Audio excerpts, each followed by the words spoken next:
that one on? I think that one's not on. Is it okay if I turn it on?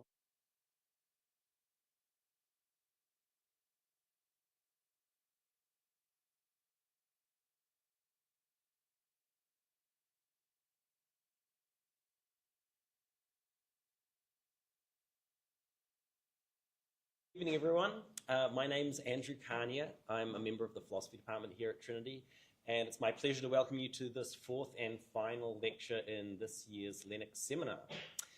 The Lennox seminar is an annual event at Trinity, excuse me, combining a seminar on a special topic for students at Trinity with a series of public lectures.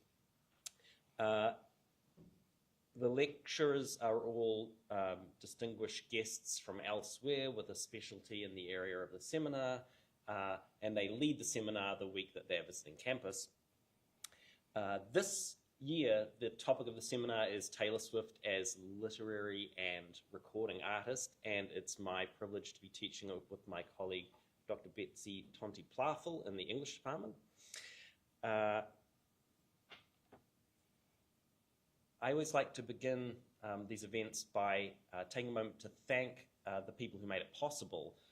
And the primary organization here is the Martha, David, and Bagby Lennox Foundation. So please join me in thanking them for making this entire series possible.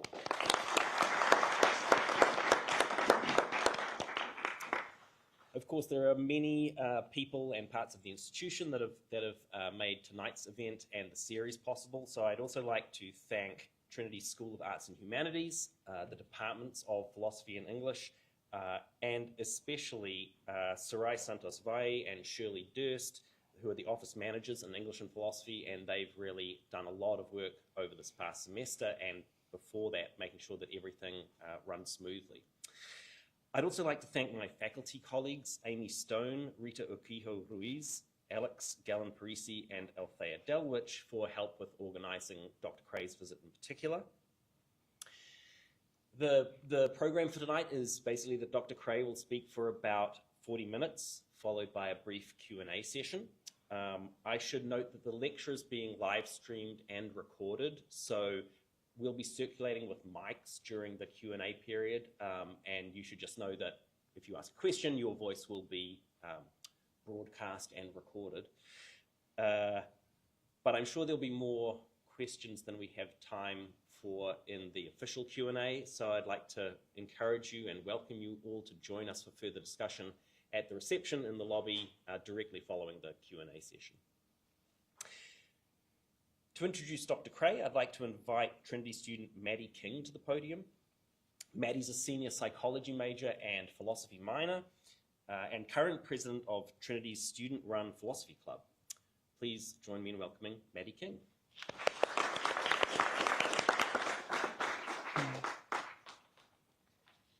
Good evening, everyone. It's my pleasure to introduce Dr. Lee Cray. Dr. Cray teaches at New Mexico State University. She works on philosophical aesthetics and the philosophy of sex and gender. In addition to numerous journal articles and book chapters, Dr. Cray's book, Philosophy of Comics, which is co-authored with Sam Cowling, was published by Bloomsbury in 2022. Outside of her academic career, Dr. Cray serves as a consultant and public educator specializing in gender, sexuality, and relationship diversity in a neuro-inclusive framework. Please join me in welcoming Dr. Lee Cray to Trinity and to San Antonio. Thank you so much. Thank you for the introductions. Can you all hear me okay? Cool, and thank you all for coming to the talk. It's good to see you. Right? I don't know any of you yet, but feel like we're friends now. When I was telling my other friends that I was making this trip, I was really nervous, actually, because I was flying out of El Paso, which is a border town, and things around the border are a little tricky right now, and things for people who move through the world like I do are a little tricky right now, and by tricky, I mean kind of terrifying, right? And I just know, like, if they scan my phone, like, I'm in some deep trouble. So I was really nervous, and all my friends were like, you're fine, you're fine, you're fine. what are you going to go talk about? And I was like, oh, it's a public lecture on Taylor Swift. And they're like, oh my God, be careful. So yeah, I should let y'all know, I do not identify as a Swiftie. If I did, I would have picked a better photo. So maybe I'm giving that away. And in fact, I don't know, my goal is maybe to burst some bubbles. Y'all ever heard about feminist killjoys? I'm going to be one of them. So here's a quote from one of my favorite thinkers, Sarah Ahmed, in her book, The Promise of Happiness. She says, let's take this figure of the feminist killjoy seriously. Does the feminist kill other people's joy by pointing out moments of sexism? Or does she expose the bad feelings that get hidden, displaced, or negated under public signs of joy? Does bad feeling enter the room when somebody expresses anger about things? Or could anger be the moment when the bad feelings that circulate through objects get brought to the surface in a certain way? Right. So my goal today is to be, for you all, a feminist killjoy. I'll note, just to cover my bases, because it's 2025, all of my claims and arguments are my own. They do not represent Trinity. They do not represent any of my employers. Yeah. So first thing I want to do is talk to you about what I mean when I say Taylor Swift. Because throughout most of this, I'm not going to be talking about the private individual who gets up in the morning, brushes her teeth, goes to the bathroom, eats breakfast. I'm talking about the figure, the public figure, the icon, this thing that is constructed very, very deliberately as a sort of social and media object for us all to engage with. And this draws on some other work that I've done in philosophy before on this notion of performance personas. So here's a way to think about a performance persona. It's kind of the mask that someone puts on when they get on stage to do anything performative, whether it's music or whether it's what I'm doing right now. So when a performer performs publicly, they invariably do so, I think, under some kind of performance persona, which is this sort of, as I said, curated and cultivated mask. Sometimes that mask is transparent. You're supposed to see through it, but it's still there. And sometimes that mask is opaque. You're really playing a character other than yourself. But that mask, it tacitly invites the audience to import or sort of retain considerations of certain features, like their gender, their personal history, their political beliefs, etc., when experiencing the performance. So basically, the sort of cultivated personality that's cultivated through lyrics, through music videos, through interviews, through tweets, etc., that sculpts this public figure that is then the lens through which you engage with the performances. That's what I mean by a performance persona. More or less make sense? Yeah, and sometimes these are elaborate. Like, are there any Gwar fans in the room? No? Okay, well, the singer of Gwar is a demon alien from the planet Scumdogia named Odorous Orungus, the late Odorous Orungus. He's passed away. That's a fictional character. That's an opaque persona. Taylor Swift's persona, you might think, oh, she doesn't have one. She's just being Taylor Swift. She's an example of what I would call a transparent persona. It's still there.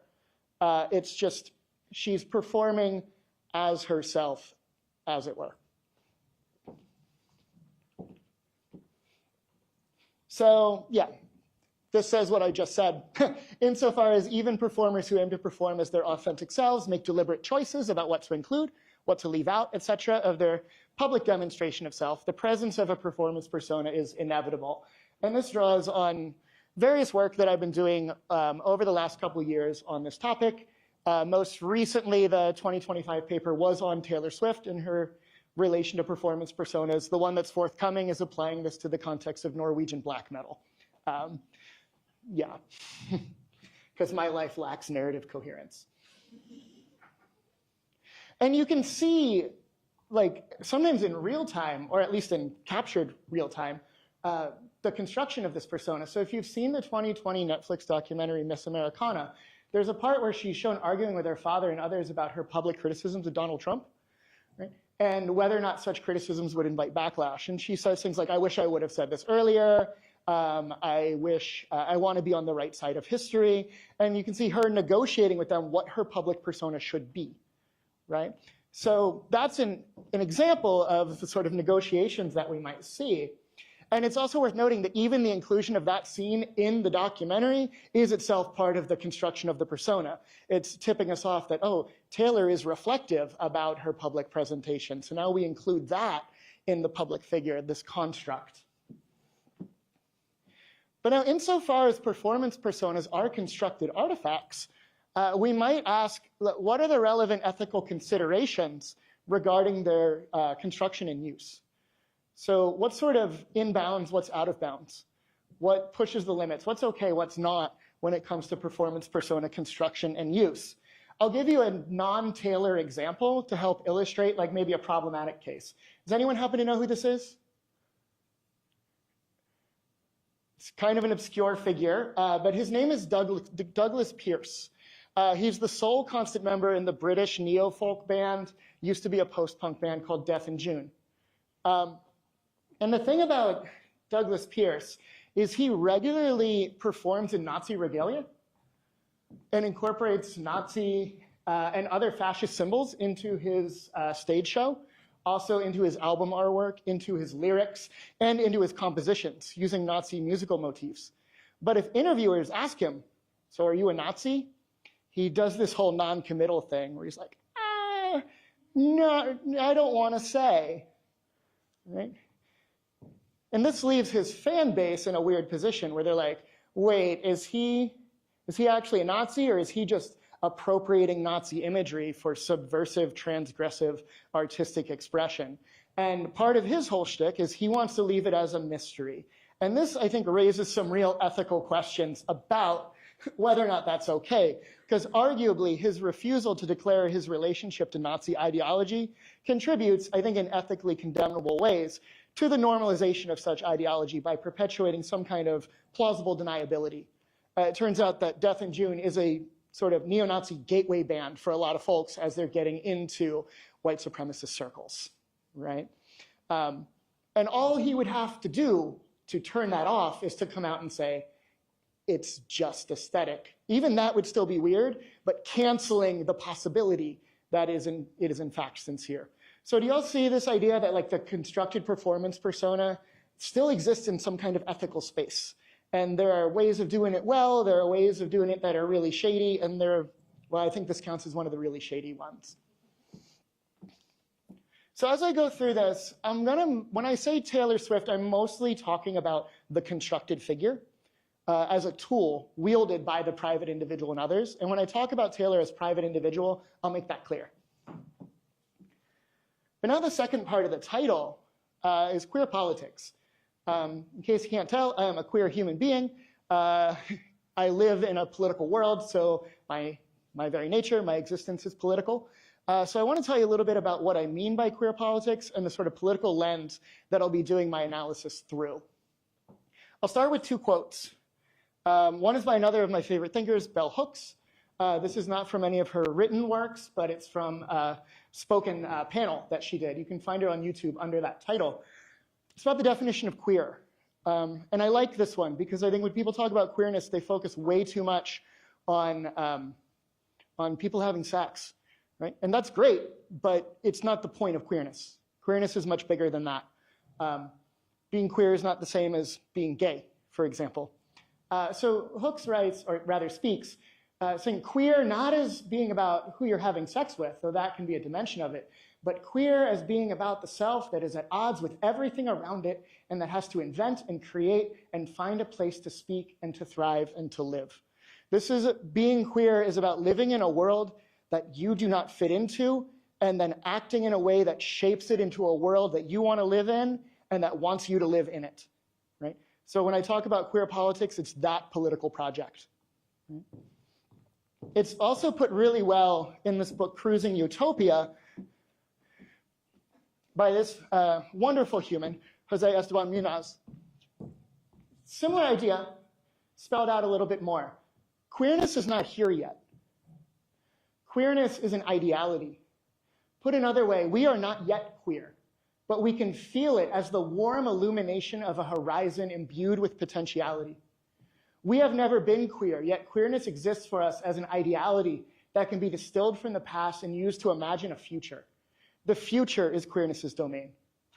Some will say that all we have are the pleasures of the moment, but we must never settle for that minimal transport. We must dream and enact new and better pleasures, other ways of being in the world, and ultimately new worlds.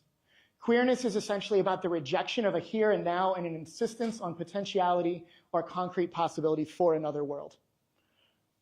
Now, I don't know about you all, I find these words deeply moving, right? This is a world that makes it extremely dangerous for some of us to walk through. The project of queerness is building the future where we have a home. And that involves a whole lot of imagination and a whole lot of labor to enact what is generated through that imagination. So the future is queerness's domain. Both Hooks and Munoz here agree the project of queer politics is building something better. And not just better for people like me, better for everybody. Now I'm going to be a total nerd and talk about some particular aspects of this. So a queer politic is going to seek to erode and replace a bunch of socially conditioned assumptions, right? And if you're the sort of person who's ever used the word woke as a pejorative, this part, it's going to break your heart, right? Your smoke's going to be coming out of your ears, but whatever. The queer politic is going to seek to erode and replace the socially conditioned and perpetuated assumptions, conscious or unconscious, involving the mutually reinforcing combination of, and now I'm going to give you a list. Some of them will sound familiar, some of them might be new to you. First, cisnormativity. This is the idea that the default way of being involves a binary gender identity that corresponds to gender assigned at birth. This is a colonial construct. Right? You move to non-colonial or pre-colonial nations, the gender binary is a lot more lax and a lot more fluid, right? That's just the data. Heteronormativity. It's the idea that the default way of being involves a binary gender identity accompanied by attraction exclusively to those with the quote-unquote opposite gender identity. Boys like girls, girls like boys. Though I was talking about this over lunch, I've noticed this thing about straight culture. Y'all don't like each other, right? Like how many times I've seen like a husband and wife out and they're just like, I hate my husband, I hate my wife. Like queer people don't do that. It's weird. You don't have to hate your partner. Here's one that might be new to you. It's called allonormativity. Allo is a word that means other, right? So allonormativity is the idea that the default way of being involves sharing in this purportedly universal experience of particularly sexual attraction toward other persons. This is basically what heteronormativity is to gay people, this is to asexual people. Right? This idea that if you don't experience sexual attraction to others, then you're somehow defective or deviant. Another one is a deep cut, amatonormativity, from the word for beloved, I believe in Italian. It's the idea that the default way of being involves sharing in the purportedly universal experience of exclusively desiring or otherwise prioritizing long-term romantic commitment. That might be some of y'all's cup of tea, but certainly not universal. Though the love stories, and I'll return to that later, that we're told from children really do reinforce this. Not from children like by children, but from when we are children. You knew what I meant. Then the last one on this list is mononormativity. The default way of being involves pursuing and maintaining exclusively monogamous relationships. Right? And the thing is, these are not separate. These are all multiple sides of the same very complex coin. You put them all together with one further assumption. These are all in conjunction with the further assumption that all other ways of being outside of these things are to some degree deficient, defective, delusional, degenerate, or otherwise deviant. Right? These are the default settings. And if you vary, there's something wrong with you, and perhaps you either need to be fixed or removed from the population. Right? If you are queer, you know these forces. You know this experience. Right? So a queer politics is going to try to build a new world that doesn't fall prey to these sorts of things. A world where freedom and self-determination are actually possible because we're not in the prisons of these various normativities. But there's some other stuff we should mention too. So thanks to Kimberly Crenshaw, amazing human, we need to remember that a queer politic will also be intersectional. Right? And one way of thinking about that in concise terms is that it understands the mutually reinforcing relations and conceptual inseparability among all of the previously listed normativities alongside those of racism, classism, ethnocentrism, ableism, ageism, nationalism, and other axes of domination and oppression. I spelled axes wrong, don't tell anyone. Darn, there's always one typo, right? If there's any more, don't tell me. But yeah, part of Crenshaw's work on intersectionality showed us that really if we're gonna understand sexism, we need to understand racism because these things are not siloed, they're not separable, they intersect, right? If you're gonna understand cisnormativity, you gotta understand heteronormativity. These things, if we tear them apart, that's artificial, right? The only way to actually comprehend them and make sense of different forms of specific oppressions are to look at them through this intersectional lens. So when I say that I'm going to be looking at Taylor Swift's persona through a queer politic, this is the politic that I'm talking about. If you see me looking at my phone, it's just because I'm checking the time. I forgot to start the timer. Oh well, darn. Let's talk about mass parasocial relationships, right? Because all of y'all are probably in at least one parasocial relationship. If you're on the internet, I guarantee it. But what are they? So before we get into mass parasocial relationships, we'll just talk about what parasocial relationships are, period. So this idea was coined by sociologists Donald Horton and Richard Wall in the 1950s. So it's got a little bit of a history to it. And sometimes they're described as one-sided relationships, but I think that's not quite right because there are people on both sides of them. But what they are asymmetric, non-mutual relationships between a person and a public figure, typically where the public figure is not aware of the person's existence. Right? So are any of you all juggalos? Is this concept obsolete? Do people not know what that is anymore? What a blessing. Juggalos are the community of fans who have formed around the Insane Clown Posse. Right?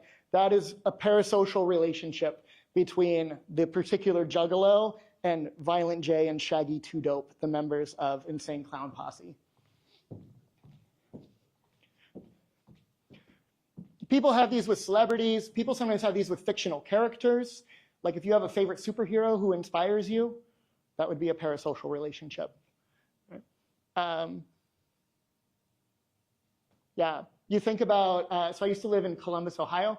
And if there are any Pantera fans in the room, that's the city where Dimebag Darrell was killed by a fan who jumped on stage who is in a deeply unhealthy parasocial relationship with him. Right? So once we understand parasocial relationships, we can understand mass parasocial relationships pretty easily. What these are collections of parasocial relationships between a massive number of persons and a single public figure. Right? So like if all of y'all formed a Lee fan club, that would be weird.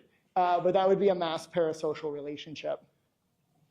And there are plenty of examples. They usually have names like beliebers.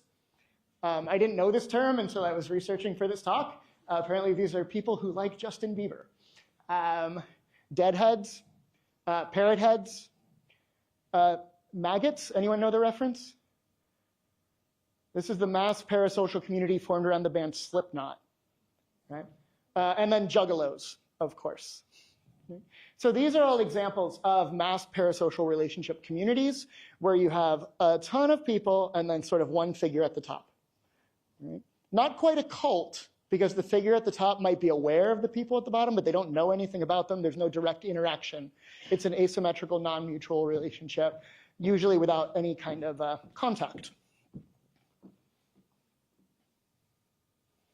Now, like all relationships, mass parasocial relationships are going to require ethically responsible navigation of power dynamics. Right? So I teach a lot of ancient Chinese philosophy at New Mexico State University. And Kongzi, who often gets called Confucius, had this idea that every relationship has a superior and a subordinate. Right? And there's always a sort of vertical power dynamic.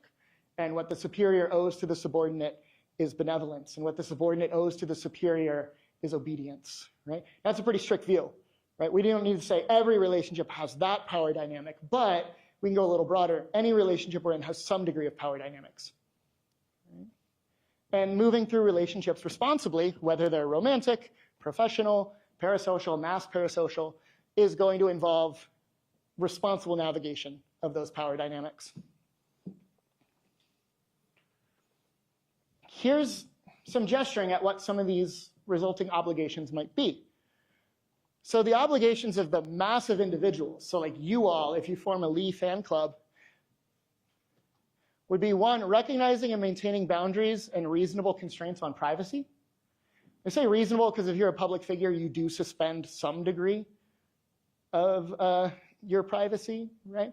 But recognizing some sort of boundaries. Being in a parasocial relationship doesn't give you license to stalk me, right? And then also, you would need to retain awareness of the mass parasocial nature of the relationship, right? So just like if you're in a romantic relationship with someone, you want to both be on the same page that it's a romantic relationship. You want to maintain awareness of the parasocial nature of any parasocial relationship that you're in so that you don't start to mistake it for being a more intimate relationship, right? So if you're a Swiftie and you start to think Taylor likes you back, talk to somebody, right? I'm sure she would. You're lovely, but then the obligations of the central figure in the mass parasocial relationship include, I think, all of those, and then a third one, which is being mindful of asymmetrical power and wielding such power in socially responsible ways. Right? So when you're the central figure in a mass parasocial relationship, there are people that look up to you, and there are people who you have a lot of ability to influence. You can influence, you can change, you might even be able to dictate their behavior in some circumstances, and that comes with responsibility. You might also think that if you're in a mass parasocial relationship as the central figure, you have an obligation to not act in ways that are going to do harm with the community that is supporting you, right? You might think you might not owe them a particular like style on your next album, but you might owe them like not acting in ways that actively reduce their well-being. Does that make sense? Cool.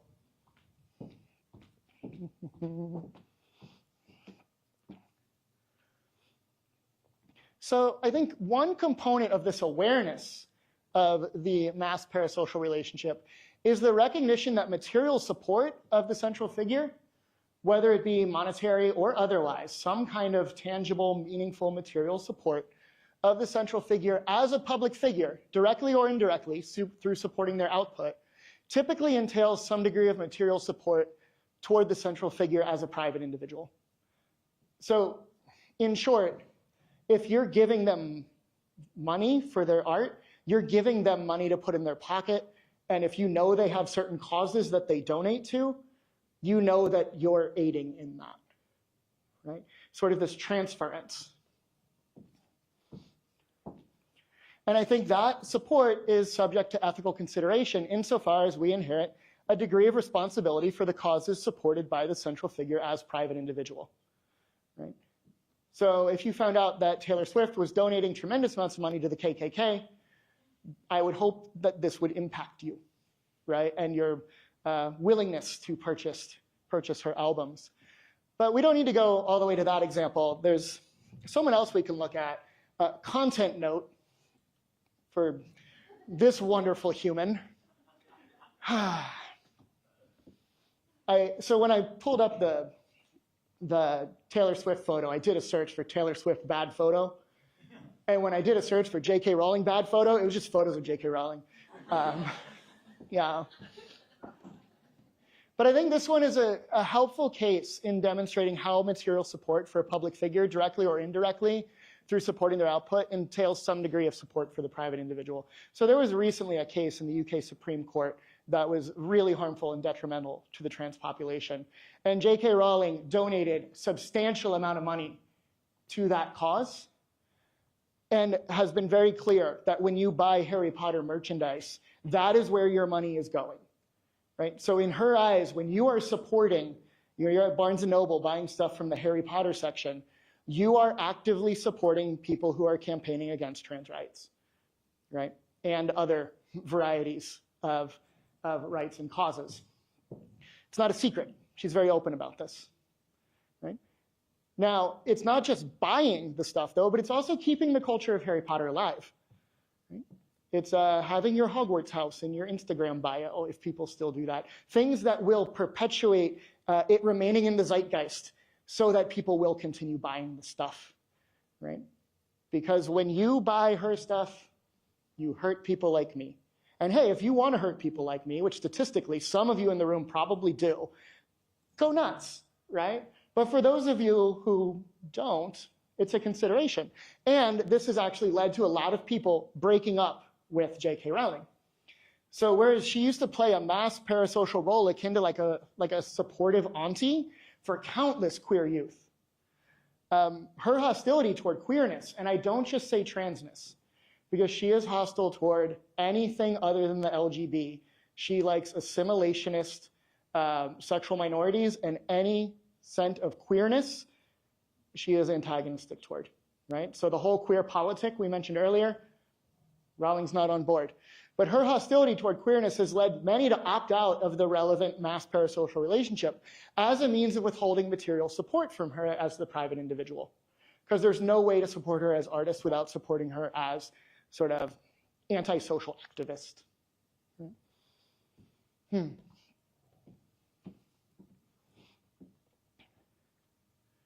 Now, I didn't put Swifties on the list of parasocial communities earlier, but I think they pretty obviously are. Even like the flagship example of it. And Taylor, she's very skilled at a lot of things. And one of them is cultivating and maintaining these parasocial connections, and does it through a number of different ways. Through autobiographical lyrics where you kind of feel like you know her. Right? She's telling you about herself. She's letting you into her life. Through these sort of confessional style interviews, which have a similar effect. Her performances that are styled as very personal. You know, she doesn't just get up there and perform and then go. She's interactive. Right? And also the encouragement of fan investment and engagement through Easter eggs and breadcrumbing, leaving little trails of things for fans to follow, to feel closer and closer and more connected. Not just to each other, but to her as well. Right? This is why a lot of Swifties, not all of them, but a lot, might start to feel this like deep, personal, intimate, almost friendship connection with Taylor Swift, despite the fact that they've never met her and Taylor doesn't know who you are. So here's a quote, often attributed to Uncle Ben, Spider-Man's uncle, but it actually predates the existence of that character. Amazing Fantasy number 15 is the first appearance of the Spider-Man character. This is the narrative caption in the last panel, written by Stan Lee. I'm sure you've heard it before. I forgot my end quote. The rest of the talk is all a quotation from Stan Lee. With great power comes great responsibility. This gets quoted by everyone. This has even showed up in Supreme Court decisions. Right? Now, I hope we can all agree, Taylor Swift has a lot of power. Right? A lot. More so than maybe any living artist. Right? I don't know if I'd say throughout history, but massively influential figure. And as a result, massive responsibility that comes with that. Right? Responsibility to wield that asymmetric power well, and to wield it in ways that don't detract from the well-being of, well, anyone, but especially not the people who are supporting her, the Swifties, the people in the mass parasocial relationship.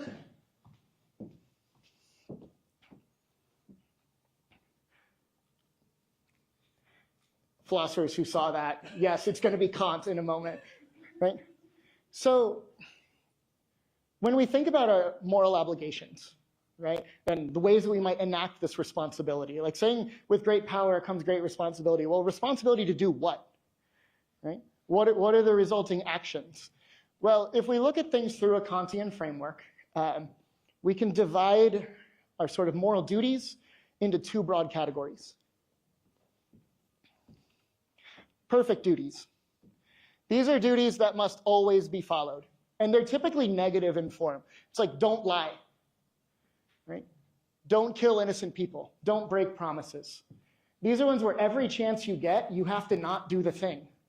It's not like I can spend 10 minutes not killing people, and then I'm like, cool, I met my not killing people quota for the day. Now anything goes. No, it's every opportunity, right? It's a static duty. But these are contrasted with what are called imperfect duties. Imperfect duties allow some flexibility in how they're fulfilled. And they're typically positive in form, like help others, promote happiness, combat oppression. Right? So a perfect duty, like don't kill, it's like don't ever do it. But the imperfect duty, like promote happiness, is, hey, do it in some way, sometime. Don't be a person who doesn't do it. Right? And that's a way of fulfilling that duty. It would be unreasonable to treat an imperfect duty as a perfect duty. Right? So every chance you get, you have to promote happiness all the time. That would be unsustainable for any of us. Right? And same thing with combating oppression. I don't know how many of y'all are involved in organizing work, but it's tiring. It's exhausting, right? And if you're treating like resistance work or social work as a perfect duty, you are going to burn out, right? It's an imperfect duty. Right?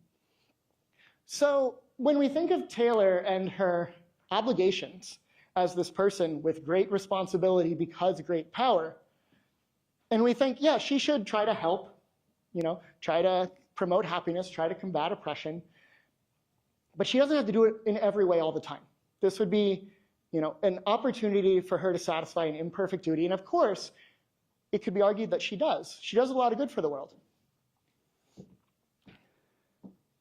So here's a proposal, and this is not my proposal. This is the conclusion of a talk I saw given at a philosophy conference last year that this whole thing is a response to. As the world's wealthiest female artist, with a worth, as of this morning, of around $1.6 billion, Taylor Swift satisfies her imperfect duty by serving as a feminist role model in her mass parasocial relationships. She gives someone for all the women and girls to look up to. This was the conclusion of the talk, right? And I've been waiting for this moment. Oh, no. Don't look, don't look. Spoilers, spoilers, spoilers. There we go. How does she do this? So she donates to charitable causes and entities such as libraries, schools, hospitals, food banks, and also individual GoFundMe efforts. That's laudable. I got to give her credit. That's better than not doing anything, right? She also has a history of vocally supporting the LGBTQI+ community. She's a little shady about where she falls, right? But she's made, she has no qualms in being clear that in some broad sense, she supports some broad entity called the LGBTQI+ community. Right? And I guess that's better than being like overtly homophobic and transphobic. And she also provides inspiration to young girls in terms of what is possible for women and girls in our society. So you too can grow up to be a pop star worth $1.6 billion. Because if Taylor can do it, so can you. Okay? So yeah, feminist icon. She satisfies her imperfect duty, given her power of position in the mass parasocial relationship, through these ways. Now you might be able to tell I'm being a little facetious in some of this. If you've done organizing work, you might have come across this term before. Or if you're involved in, you do political theory, you might have come across this term before. Controlled opposition. I'll explain it to you. So controlled opposition is activity from a person or group that appears to be in opposition to the dominant status quo, but is actually created, influenced, or supported by that same power, that same status quo, to manage dissent, mislead critics, and neutralize genuine resistance. I'll give you some examples. These might not all be popular examples. One, much of the charitable nonprofit industrial complex, which largely exists to swallow up mutual aid work that is doing effective ground level community work and maintain a rigid distinction between owning class and working class, and also create an elite class of CEOs and other leaders of industry. Right? And it creates systems where the not wealthy are increasingly dependent on the wealthy. Right? So an example of controlled opposition. Another, Cory Booker's recent 25-hour Senate oration, it was not a filibuster. People call it a filibuster. It was not. He wasn't blocking legislation. He was just talking for 25 hours.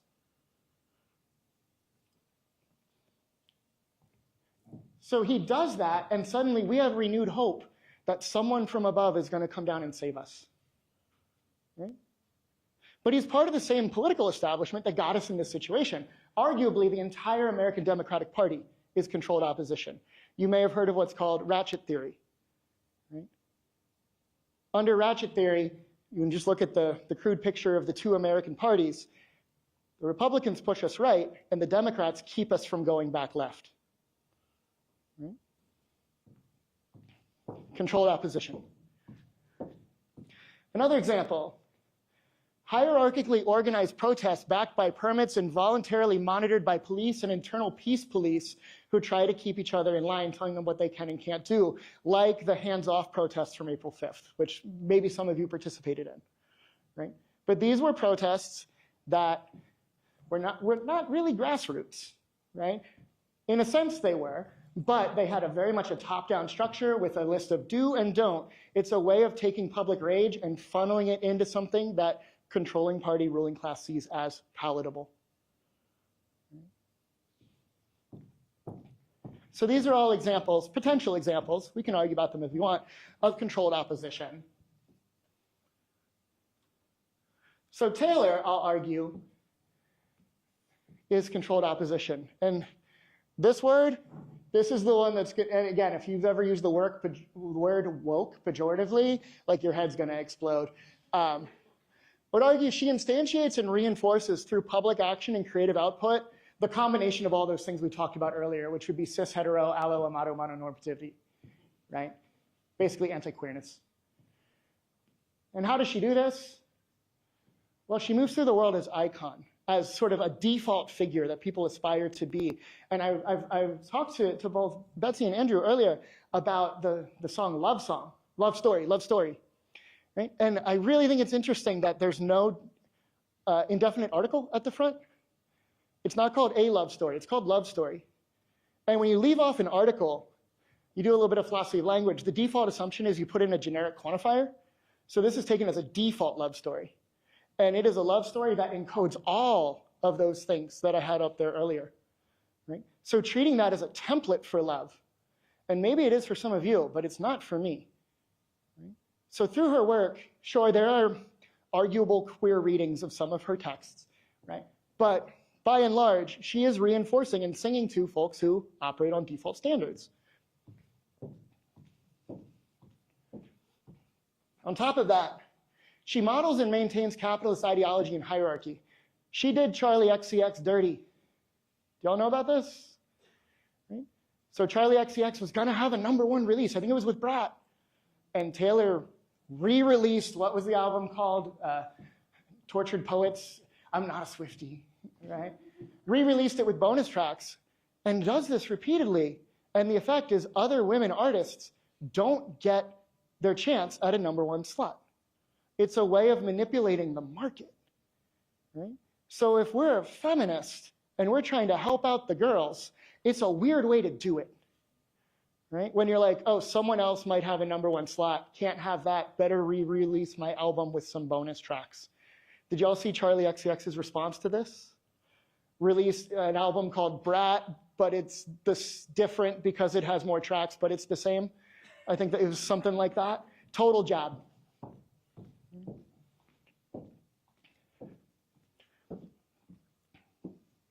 She also retains a commercially and politically safe, plausible deniability through generalized, non-specific support of LGBTQI+ people. Y'all, it is not controversial to say I support the LGBTQI+ people, but if you care about trans kids, say you care about trans kids, and to date, she has not done that. Why? Because this is generic. This is love and love is love. This is department store rainbow capitalism. This is Target activism. This is not actually taking a stand for vulnerable, marginalized people, right? I've talked to some scholars of anti-Black racism who have concerns about the term BIPOC, because the idea is it smooths out and removes the focus from anti-Black racism to go with a more general, vaguer notion. Same thing. Right? If trans people are the ones who are suffering, don't say, well, I support LGBTQI+ people. Do that, but also say you support trans people. Right?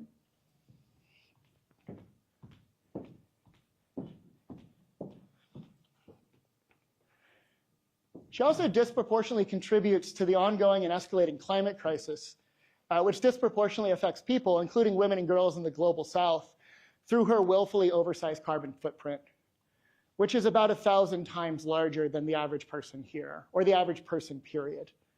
Right? Her private jet. This is actively contributing to things like the California wildfires and many forthcoming much worse disasters in the global south. And I would also say she remains to this date silent on the ongoing genocide of the Palestinian people, including the mass indiscriminate slaughter of innocent women and children. Don't say you support women if you're watching thousands and thousands and thousands and thousands of women being slaughtered every day. You can say you support white women, but don't say you support women. And through all of the above, she promotes a white feminism, which I would argue is as much a feminism as a rubber duck is a duck, which is to say it's not, it's a cheap imitation.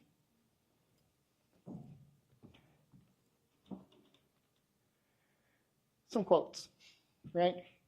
You might think, oh, Taylor can be apolitical. Taylor can sit on the fence. Desmond Tutu, if you are neutral in situations of injustice, you have chosen the side of the oppressor. Taylor won't say she supports trans kids.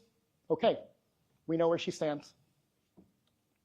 We must take sides. Neutrality helps the oppressor, never the victim. Silence encourages the tormentor, never the tormented. Elie Wiesel. Paulo Freire, washing one's hands of the conflict between the powerful and the powerless means to side with the powerful, not to be neutral.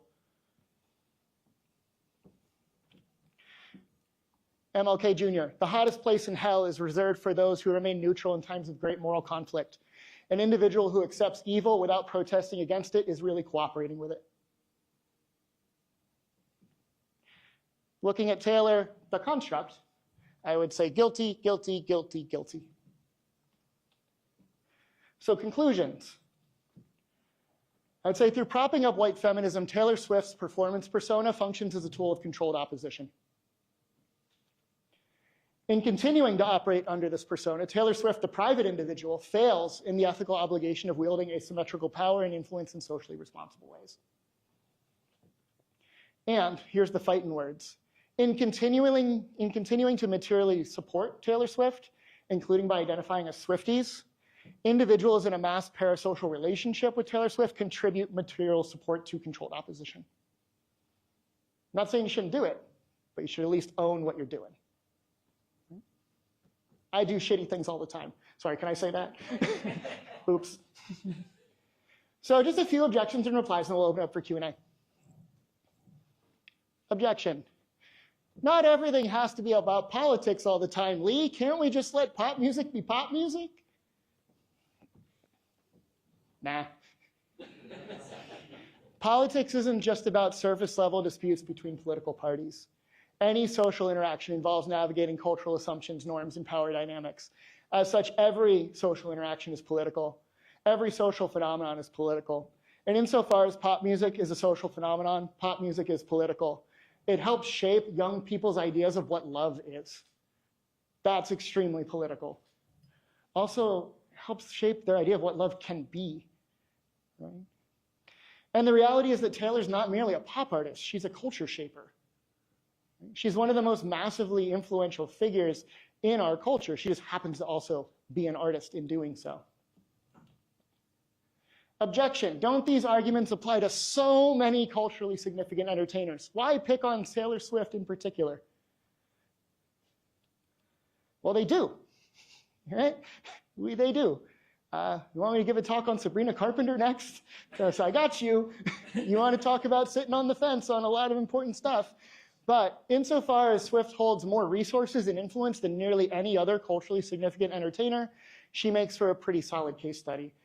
I think in terms of entertainers, artists, the only person who has more money than she does, and as we know, money is speech and speech is influence, is Jay-Z.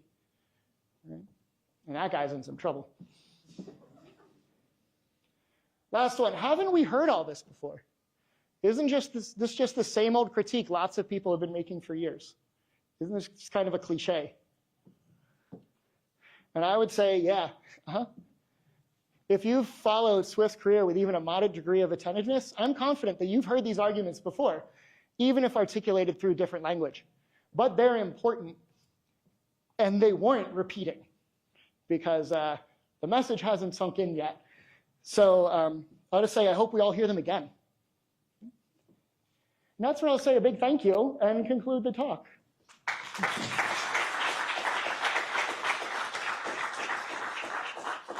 So we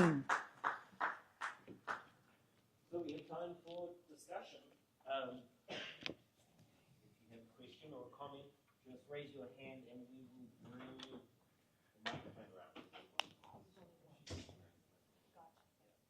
I'm terrified of Swifties because one of y'all is going to be like, but she tweeted this one thing on November 4th, or like pull out some obscure lyric to some like B-side on a overpriced limited edition. I'm just saying, this is scary.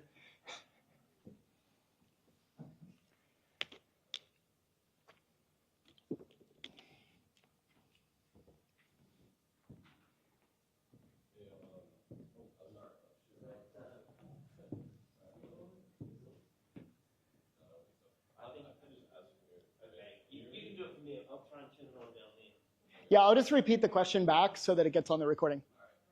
So you mentioned like the difference between the perfect duties and imperfect duties. Yeah. And I was wondering, where do you think the line between like negligence in terms of it being immoral not to do something and it being okay for you not to do it is?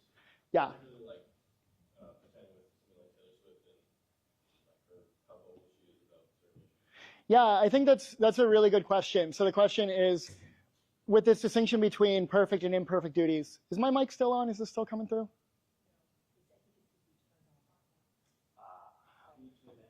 Let's get this figured out. Oh, is it back now?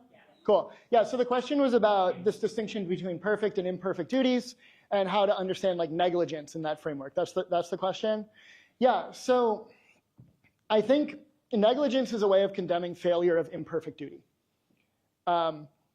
Because usually perfect duties are framed negatively, right? And it's hard to be negligent about something that's a negative claim, like a don't do this, right? Imperfect duties tend to be phrased positively. They're the do's, right? And we might charge someone with negligence when they have a do and they just don't. Not to say they don't constantly, but they don't ever. Or they don't to the degree that maybe we would expect them reasonably to do, right? So building from this, where's the line, right? So if it's an imperfect duty, we don't have to do it all the time, but we have to do it sometimes. Where is that middle? Where is it? Like, where's the cutoff? I don't think there's going to be a sharp cutoff, right? Because I think anywhere we put it is going to be arbitrary, right? Maybe do what you are reasonably able to do before, and given your resources and given your reach, before it's going to start negatively affecting your ability to flourish, thrive, move through the world, right? No, I'll walk that back a little bit, because I think sometimes imperfect duties can require us to take a hit to our own flourishing for the greater good, right? So maybe we put it this way, shooting from the hip here. We draw the line at you do as much as you can until doing more would negatively impact your ability to keep doing it. So when I think about people involved in organizing work, right? Do it to the extent that if you did more, you'd have to start doing less. Find that sweet spot. And that's going to be really different for different folks in different situations. Like yours is probably in a different place than mine. Right? Does that make sense? Cool, cool.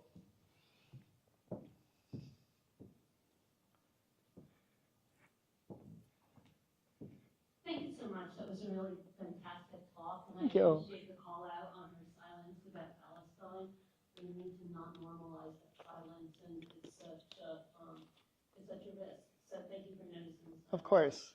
I wanted to ask you about, and you made some tips for, well, I have no relationship with Taylor Swift. Yeah.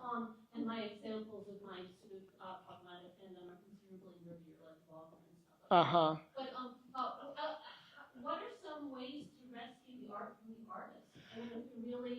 you know, if we genuinely like this stuff. Yeah. Pirate it, obtain it illegally, and don't tell people you're listening to it. So like I mentioned, the follow-up to this paper is about Norwegian black metal. And I don't know if y'all know about anything about Norwegian black metal, but it is a minefield of Nazis, right? Murderers, homophobes. It's a brutal scene, right? But they know how to write some good songs, right? I don't listen to, I don't separate art from artists personally, because I think the way I experience art, and this is not telling you how to experience art, but the way I experience it is it's an opportunity to spend some time in the artist's head. And if I find out that that artist is a person I don't like, or a person who would harm me, I don't want to spend time in their head. I'm heartbroken about Neil Gaiman. Sandman was formative for me, right? But if you can find a way to engage with the art without propping up the artist. So you can pirate it. You could maybe buy it secondhand, but there are arguments against secondhand because someone else might go, and if it's not there available secondhand, then they'll buy a new copy. So it like just pushes the problem back.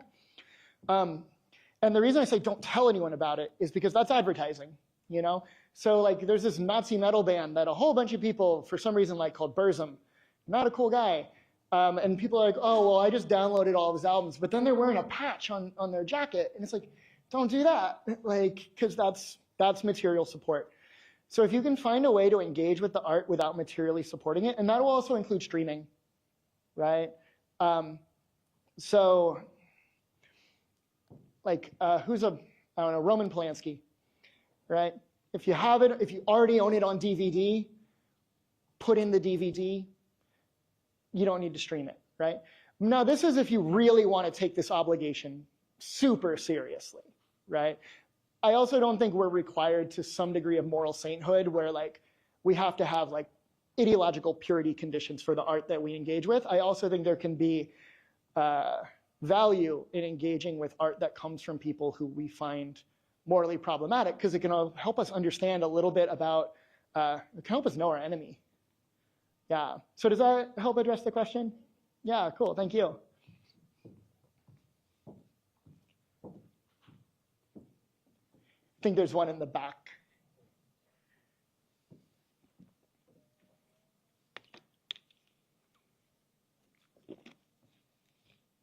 Thanks for the lecture, outstanding, great, thanks. Thank you.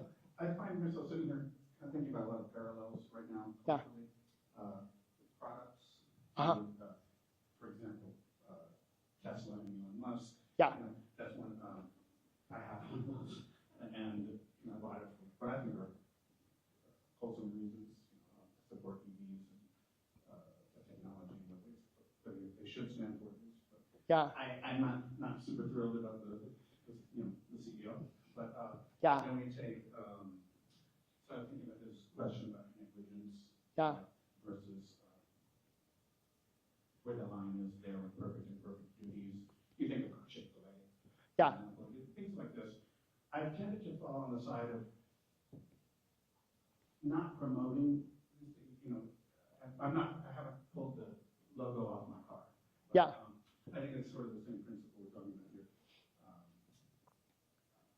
I could list many more examples. Yeah, or it's like people who got their dark mark tattoo before J.K. Rowling had her turf turn, right? Or their autism awareness tattoo before you realized that was going to brand you as a member of Venezuela. Yeah, yeah. I just wonder. Yeah, it's... Where that line is, because I've been a little mortified, for instance, with my Tesla. Yeah, understandably, because it can be read as signaling of material support for someone who it sounds like you don't want to publicly materially support. Quick aside on the dark mark tattoo. It's weird because like the Death Eaters were Nazi coded, so like getting a dark mark was always kind of weird. But also I'll point out that the regret rate for Harry Potter tattoos is higher than the regret rate for gender affirming surgery, statistically. Joanne loves that statistic. But I think it's tough because we face these situations all the time.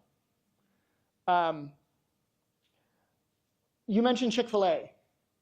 I mean, Wendy's donated a substantial chunk to Project 2025, right? So like, if you're a corporation, you are working against working class people. This is just the late stage or post-capitalism that we're in. So trying to figure out a way to navigate that without blood on your hands or without signaling some kind of support for some kind of nefarious entity is really, really probably impossible, or at least not practicable. It's easier with things like Taylor Swift, because it turns out there's a lot of other music out there, right? But with a car, asking you to sell your car and buy a new one, that's a little bit more of an onerous ask, right? So it might be one of those cases where on the whole, like maybe that's something you feel weird about. Maybe you just make up for it in other ways. Post a bunch of anti-Musk memes. Because honestly, memes change minds more than arguments. That's the unfortunate truth of the world we live in 2025. Yeah.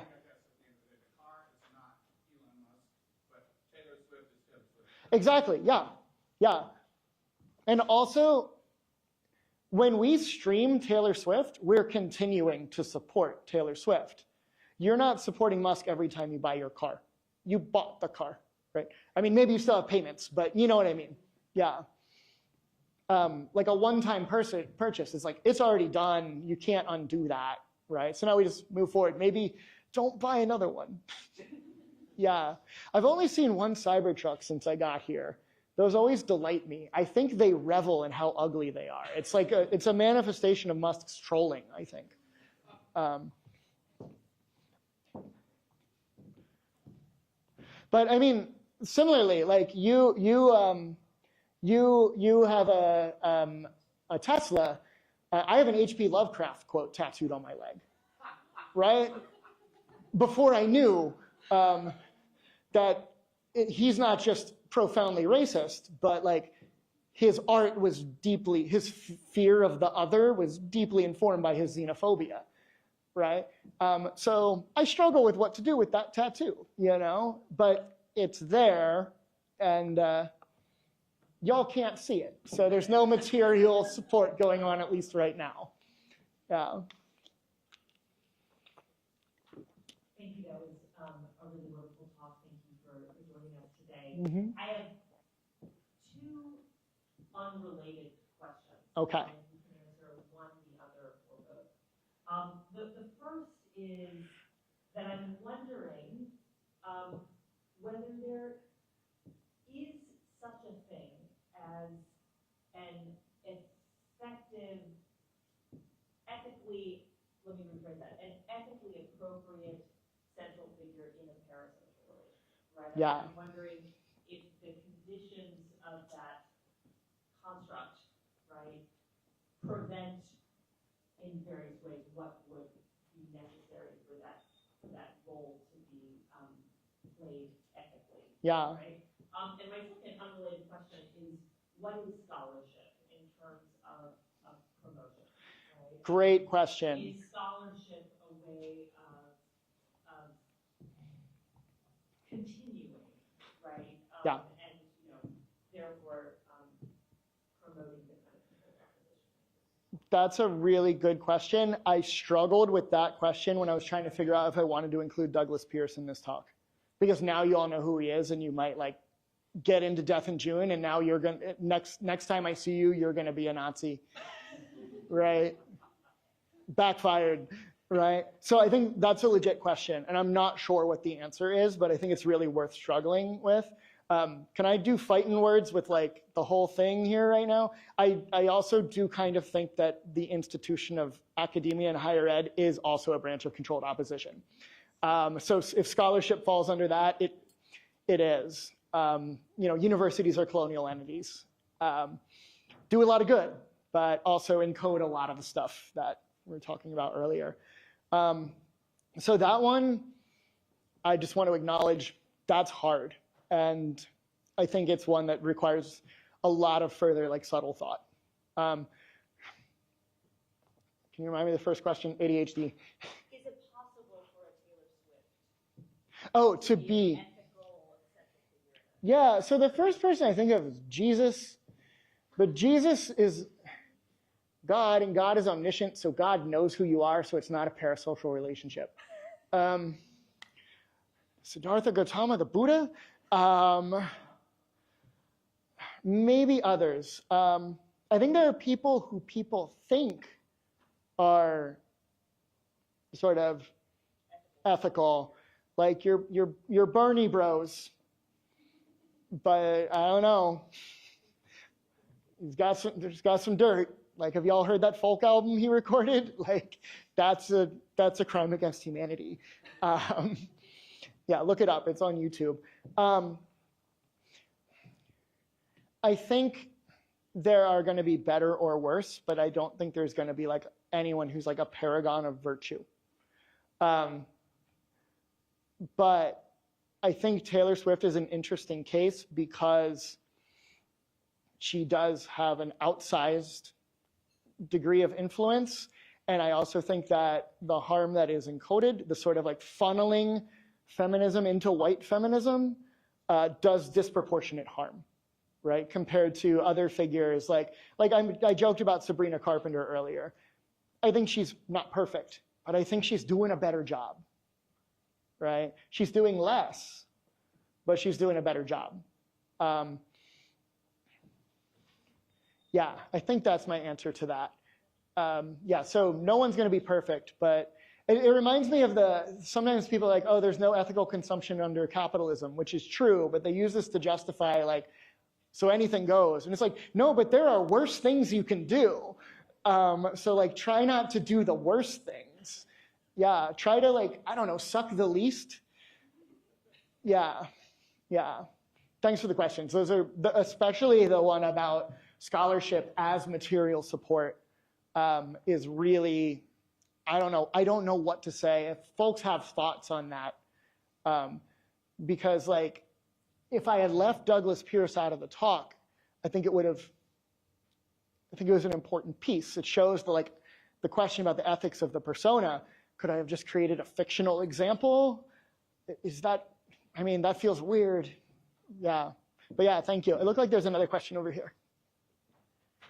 Oh, I was just gonna like shut down the official, just because we're over time. Some people have to leave the official Q&A period. But again, I hope you will join us in the lobby for the reception, where I hope that we will be able to continue discussion with Dr. Cray. And so at this point, I'll just ask you to thank Lee for the talk once more. Thank you.